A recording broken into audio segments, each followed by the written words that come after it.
Veo algo extraño en mi telescopio por la noche a través de la lente, mientras observaba las estrellas, por casualidad, vislumbré por primera vez el ojo.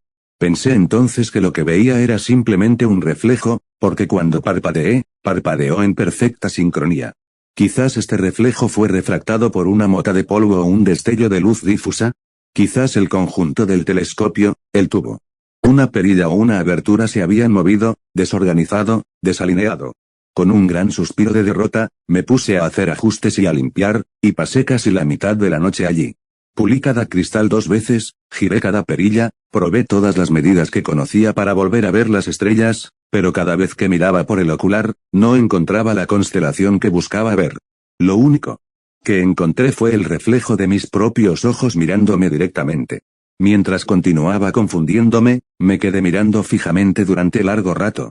Esta visión era una frustración que pasó lentamente de la confusión a una fascinación naciente porque finalmente entendí y pude aceptar esta situación. No había desalineación, ni manchas en las lentes, ni motas de polvo.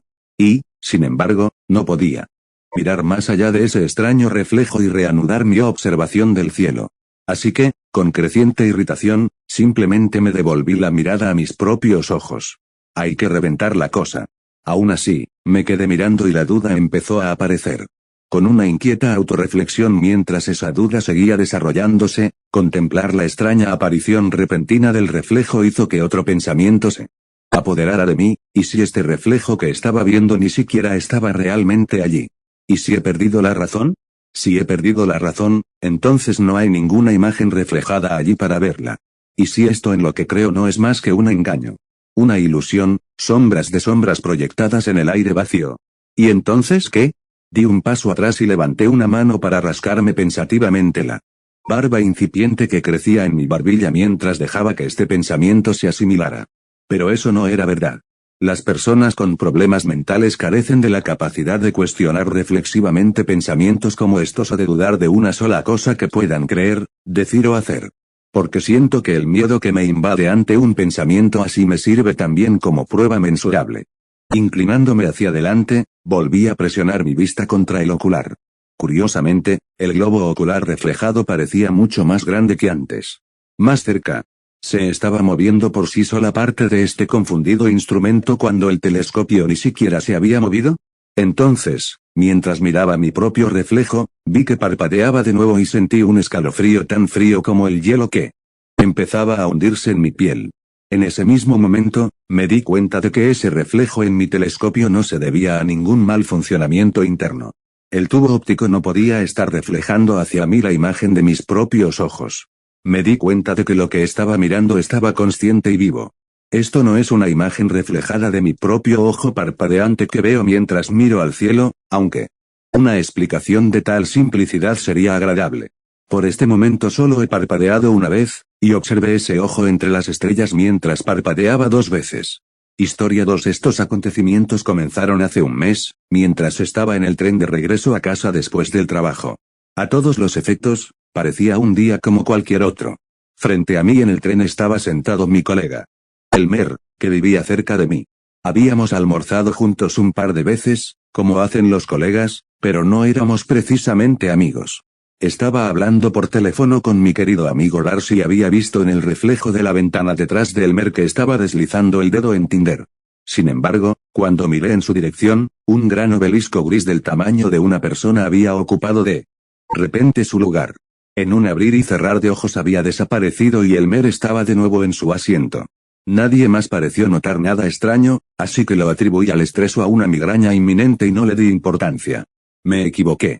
Durante las semanas siguientes, cada vez que Elmer y yo tomábamos el tren de regreso a casa, el fenómeno se repetía. Por lo que pude ver, parecía aumentar en frecuencia y cada vez el obelisco parecía permanecer allí un poquito más. Además, podría jurar que se encogía un poco cada vez. Aún así, nadie más en el tren parecía notarlo.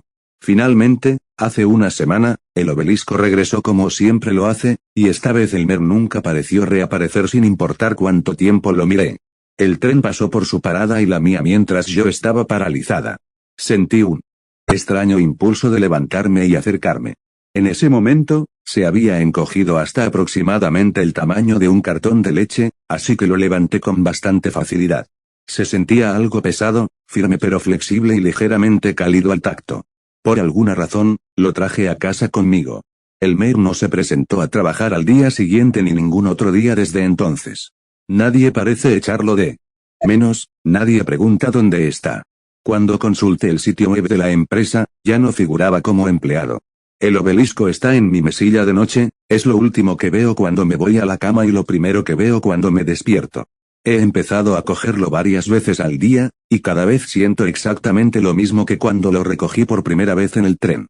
Cuando sostengo el obelisco cerca de mi oído, siento como si estuviera abrazando a un ser querido y puedo escuchar el sonido de un débil latido del corazón.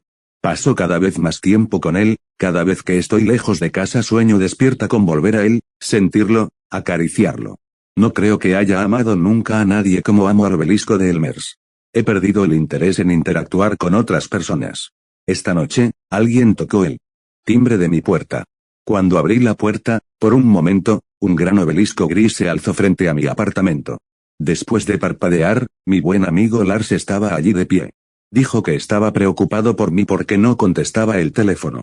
Le dije que las cosas nunca habían estado mejor y lo invité a pasar a tomar una cerveza. Lars se ha ido a casa, aunque tenemos planes de salir este fin de semana. ¿Conoces esa sensación de cosquilleo que sientes en el estómago cuando finalmente besas a la persona que te gusta por primera vez? Eso no alcanza para describir mis sentimientos de euforia y emoción. Me pregunto si el obelisco de Lars se sentirá igual que el de Elmers. Historia 3. Había un pequeño pueblo al norte, escondido entre montañas y eternamente cubierto por una neblina espesa. Pocas personas sabían de él, y quienes lo conocían preferían no hablar al respecto.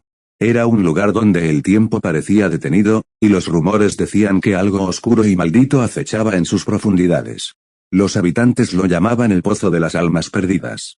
Dicen que la primera desaparición ocurrió hace décadas, cuando un niño pequeño, jugando en el bosque, cayó en un pozo sin fondo que los lugareños evitaban a toda costa. Desde entonces, cada 10 años, alguien desaparecía sin dejar rastro. Era una especie de tributo. Nadie lo decía en voz alta, pero todos en el pueblo sabían que el pozo reclamaba a sus víctimas. Una noche, en pleno invierno, Marcos, un joven periodista que había escuchado la leyenda, decidió investigar.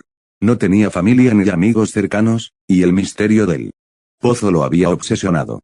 Tomó una linterna, su cámara, y se dirigió al bosque, a pesar de las advertencias de los habitantes. La niebla envolvía cada árbol, y el silencio era absoluto, interrumpido solo por el sonido de sus propias pisadas. Finalmente, después de horas de búsqueda, lo encontró. El pozo era una abertura en el suelo, rodeada de raíces retorcidas y de aspecto sombrío, como si la tierra misma intentara devorar a quien se acercara demasiado. Era oscuro, profundo, y emanaba un olor nauseabundo que hacía que el estómago de Marcos se revolviera. Sin pensarlo, sacó su cámara y comenzó a grabar. Se inclinó para ver qué había dentro, pero solo encontró oscuridad. De repente, un ruido escalofriante surgió del fondo del pozo, un lamento ahogado que parecía venir de múltiples voces. Todas hablando al mismo tiempo, susurrando, gritando, llorando. Aterrorizado, Marcos intentó retroceder, pero una fuerza invisible lo empujó hacia adelante. Cayó al suelo y, antes de poder reaccionar, sintió algo frío y viscoso sujetar su tobillo. Unas manos pálidas y huesudas, de dedos largos y afilados, emergieron del pozo y lo arrastraron hacia adentro. Intentó gritar, pero la oscuridad lo envolvió. Cuando abrió los ojos, se encontraba en una caverna oscura y maloliente. Sus pies estaban cubiertos de una sustancia pegajosa que parecía sangre, pero era mucho más espesa. A su alrededor, podía distinguir cuerpos mutilados, algunos de ellos recientes, con los ojos abiertos en una expresión de terror eterno. Sus rostros eran un reflejo de lo que él mismo sentía. Trató de moverse, pero sus pies estaban atrapados en esa mezcla de carne y sangre. Escuchó pasos acercándose, y cuando alzó la vista, vio una figura encapuchada, alta y esquelética, que arrastraba un enorme cuchillo oxidado y ensangrentado. El ser no tenía rostro, en su lugar, había una máscara grotesca hecha de pieles cosidas, y en cada uno de los agujeros de la máscara brillaban unos ojos rojos, que parecían quemar. Marcos intentó retroceder, pero sus pies seguían atrapados. El ser se acercó lentamente, sin prisa, disfrutando de cada segundo de su agonía.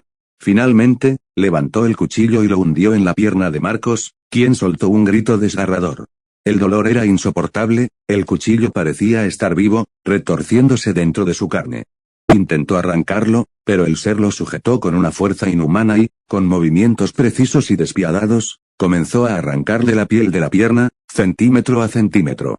El periodista gritaba, pero sus gritos solo parecían alimentar la satisfacción de su captor, que lo miraba en silencio, como si su dolor fuera una melodía que necesitaba ser disfrutada. Tras quitarle la piel de la pierna, el ser continuó subiendo, arrancando la carne de sus brazos, el pecho, y finalmente, el rostro. Marcos apenas podía mantenerse consciente, el dolor lo invadía por completo. Finalmente, el ser se detuvo, dejó el cuchillo a un lado y, con sus manos huesudas, comenzó a sacar cada uno de los órganos de Marcos, como si fueran piezas de una grotesca colección. Los otros cuerpos en la caverna no eran solo cadáveres, sus almas aún estaban atrapadas en un limbo de sufrimiento eterno. Podía sentir sus lamentos, susurros en su cabeza, como si lo invitaran a unirse a su eterno tormento. Finalmente, cuando su vida se extinguía, Marcos sintió que su alma era arrancada de su cuerpo y arrastrada a las profundidades del pozo, donde quedó atrapado, condenado a revivir ese horror una y otra vez, por toda la eternidad. Desde aquella noche, el pozo reclama a una nueva víctima cada 10 años, y quienes se atreven a acercarse pueden oír el eco de los gritos de Marcos y las demás almas atrapadas en sus profundidades. Historia 4. Había una autopista en el desierto del norte, un tramo solitario y desolado que los camioneros conocían bien. La carretera era larga, recta y se extendía a través de kilómetros de nada, con solo arena y rocas a ambos lados. Pero los camioneros veteranos sabían que había un tramo en particular que debían evitar, el kilómetro 666. En ese punto, decían los rumores, la carretera no era lo que parecía. Uno de esos camioneros era Juan, un hombre curtido por años de manejar largas horas sin descanso. Aunque había escuchado las historias, no creía en ellas. Los cuentos del kilómetro 666 le parecían una exageración, algo inventado para asustar a los novatos. Pero una noche fría y sin luna, se encontró con una situación que lo llevó directo a ese tramo maldito. Eran las 2 en punto de la madrugada cuando Juan se dio cuenta de que se había desviado de su ruta habitual. El GPS había perdido señal horas atrás, y no tenía más opción que seguir adelante por ese tramo solitario. Recordó las historias sobre camioneros desaparecidos, sobre luces extrañas en el camino, pero decidió ignorarlas. Son solo cuentos, pensó, apretando el volante con más fuerza. La carretera parecía interminable, y el cansancio comenzaba a hacer efecto. Fue entonces cuando, en la distancia, vio una luz roja intermitente. Al principio pensó que era una baliza de otro camión, o tal vez un accidente. Sin embargo, al acercarse, notó que la luz estaba en un letrero oxidado y cubierto de polvo. Decía, kilómetro 666. Algo en su pecho se tensó, pero siguió adelante, aumentando la velocidad. Mientras avanzaba, la carretera comenzó a cambiar. Las líneas del pavimento parecían torcidas, como si alguien las hubiera pintado a mano, y los reflectores de la carretera estaban desparramados y rotos, como si algo los hubiera arrancado de raíz. Juan sentía que algo lo observaba desde el exterior, pero se negaba a mirar. El ambiente se tornó pesado, y el aire dentro de la cabina olía a azufre. De repente, un camión apareció frente a él. Era un modelo viejo, cubierto de óxido, y con una cabina negra que parecía haber salido de otra época. Lo extraño era que el camión estaba estacionado en medio de la carretera, sin luces, y la puerta de la cabina estaba abierta. Juan bajó la velocidad, mirando el vehículo con desconfianza. Al pasar junto a él, juraría haber visto una figura sombría, sin rostro, sentada en el asiento del conductor, observándolo sin moverse. Aceleró, dejando el camión atrás. Pero, al mirar por el retrovisor, vio que el vehículo lo seguía. Lo extraño era que el camión no tenía ruedas, simplemente flotaba a unos centímetros del suelo, moviéndose con una velocidad inhumana. Juan pisó el acelerador con todas sus fuerzas, pero el camión negro estaba cada vez más cerca, hasta que pudo oír un ruido aterrador, golpes sordos y constantes en la puerta de su propia cabina. En ese momento, algo extraño comenzó a ocurrir en el interior de su camión. Las luces del tablero parpadearon y su radio, que estaba apagada, se encendió sola, emitiendo un ruido de estática. Y luego, una voz grave y gutural comenzó a hablar. Te estábamos esperando, Juan, nunca debiste pasar por el kilómetro 666, dijo la voz, resonando en toda la cabina. Trató de apagar la radio, pero la voz continuó. Luego, los ruidos en la puerta se hicieron más fuertes, como si alguien o algo estuviera intentando entrar. Con el corazón acelerado, Juan decidió hacer una maniobra peligrosa, dio un volantazo hacia la derecha, con la esperanza de que el camión fantasma lo adelantara. Pero en lugar de eso, el camión negro desapareció como si se hubiera desvanecido en el aire. Juan respiró aliviado por un segundo. Sin embargo, su alivio se convirtió en pánico cuando miró el letrero al lado de la carretera, kilómetro 666. Había dado vueltas y regresado al mismo punto, una y otra vez. Cada vez que intentaba salir, la carretera lo devolvía al mismo lugar, como un ciclo interminable. Al cabo de unas horas, su reloj se detuvo en las 2 en punto de la madrugada, la misma hora en la que había comenzado su pesadilla. Exhausto y al borde de la desesperación, Juan detuvo el camión y salió, esperando que el frío del desierto lo ayudara a recuperar la cordura. Pero el paisaje había cambiado. La carretera ya no estaba, en su lugar, se encontraba en medio de un vasto campo lleno de cruces, como un cementerio interminable. El miedo lo paralizó, y al mirar a su alrededor, vio figuras humanoides, de rostros difusos, moviéndose lentamente hacia él. Sus ropas eran antiguas y rasgadas, y sus ojos brillaban con un resplandor rojo. Eran los espíritus de los camioneros desaparecidos, atrapados para siempre en el kilómetro 666. Juan intentó retroceder, pero los espíritus lo rodearon, susurros y lamentos llenaban el aire, retorciendo sus entrañas con palabras ininteligibles. Sintió un dolor agudo en el pecho, y al mirar hacia abajo, vio que su carne comenzaba a descomponerse, como si el tiempo estuviera avanzando a una velocidad anormal solo en su cuerpo. Su piel se marchitaba, sus uñas se caían, y sus ojos se oscurecieron. Antes de que su conciencia se desvaneciera, comprendió su destino, ahora él también era parte del cementerio, un alma más atrapada en el kilómetro 666. La leyenda cuenta que, de vez en cuando, alguien ve un camión viejo y oxidado en ese tramo de carretera. Los conductores novatos, al verlo, suelen detenerse para ayudar. Pero aquellos que miran a la cabina y ven al conductor nunca regresan. A la mañana siguiente, el camión de Juan fue encontrado abandonado en un costado de la carretera, sin señales de él. Solo quedaban marcas de sus huellas, que desaparecían justo al llegar al kilómetro 666. Desde entonces, los camioneros que pasan por allí aseguran que, en la profundidad de la noche, se puede ver un camión negro flotando en la carretera, buscando a la siguiente víctima que se atreva a desafiar el kilómetro 666.